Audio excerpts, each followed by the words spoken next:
అని ఎన్ని పక్షులు విత్తనాలు వేసి పట్టుకుంటా. అందులో విత్తనాలు పడండి తింటా. వద్దు వద్దు, అక్కడ ప్రమాదం ఉండొచ్చు.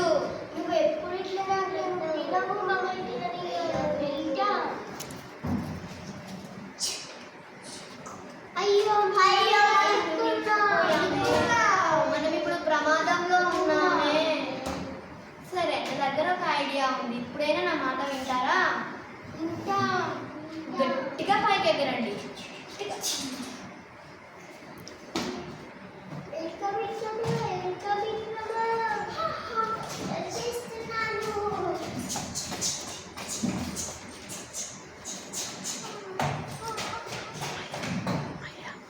అమ్మయ్యా, మన ప్రమాదంలో నుంచి బయటకు వచ్చేసాం. అందుకనే ఏదైనా పని చేసేటప్పుడు ఆలోచించి చేయాలి.